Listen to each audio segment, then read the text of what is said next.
So many analysts will say this was slightly disappointing, because I actually read one who was suggesting that we could see as high as 3.5% growth in the first quarter.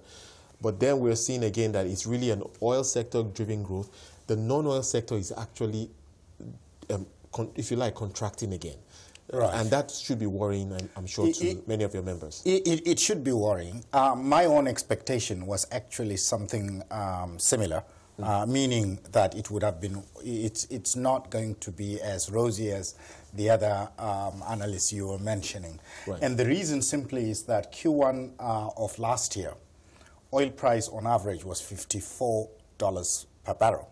Q1 this year, oil price was on average $67 per barrel. Now that is 25% price differential, plus the fact that the volume of oil produced last year, first quarter, was around 1.6 million barrels per day, and this quarter, this year, this first quarter was around 1.9 million barrels. So when you look at the two numbers, right, the four numbers, what it means is that the oil sector must have grown by over 30%.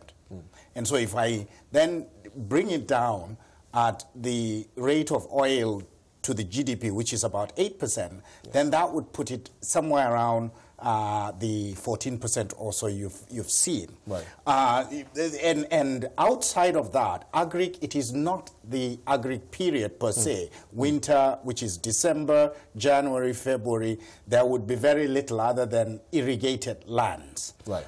So agric production is not going to be huge. Right. Those were the two sectors, remember, that took us out of recession. And if only one of them is meaningfully going up and the rest are either flat or marginal increase, I wouldn't expect much other than what has been reported. And just to more or less confirm the numbers you're referring to in terms of the agric sector GDP growth, we're seeing that at 2.94% in the first quarter compared to 2.8%. So slightly higher, but still relatively low.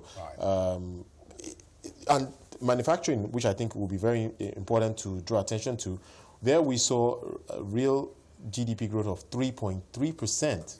And now that seemed to be much better than on the positive side. Yes, than the 0.14% we saw in the fourth quarter. Correct. But clearly the story is still one of disappointing numbers in terms of growth. I guess many will point to the real missing factor here is infrastructure. Correct. Trying to drive that economic growth. And we've seen that coming, but relatively slowly. Indeed. The major catalyst in our economy is still the infrastructure, because the infrastructure component can increase or propel the growth story for Nigeria.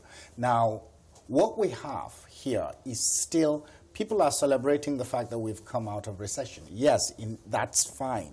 However, what we need to do is, what kind of growth would be inclusive in nature? What kind of growth is going to take most people out of the funk that we have been in the last 2 or so years? And simple arithmetic would say that we should grow at double the rate of growth of the population. Right. You know, I'm not even saying inflation and things like that. Which is closer to 3%. Exactly. So population growth rate is 3%. Double that should be 6%. So unless we start doing a GDP growth of 6%, majority of the population will feel like we are in a recession. Would you say that, would you go as far as say that the economy is in trouble if we don't see that type of growth, given the social impact of the rising poverty, for instance, and how we see that manifested in so many ways in the country? Exactly. So what we have is an economy where the growth, the eyes of the economic managers should be on the growth index.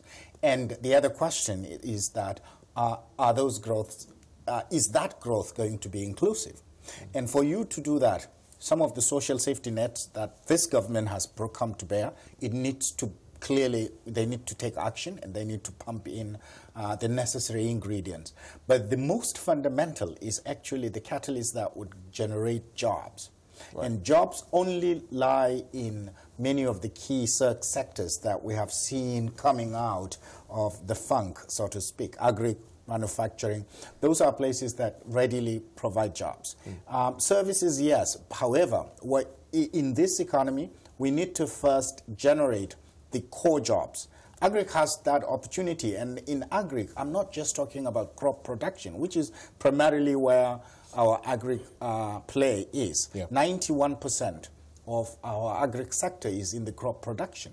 Now, what we need to do is to diversify even the agric sector to the extent that it then begins to create lots and lots of jobs. Right. You wouldn't hear the story of the herdsman-farmers crisis if, for example, in the extreme north, where the animals are coming down, we have locations where these are fattened, and then modern abattoirs where these are slaughtered, dressed, and then prepared on a cold chain to the major population centers. Value adds will be right there.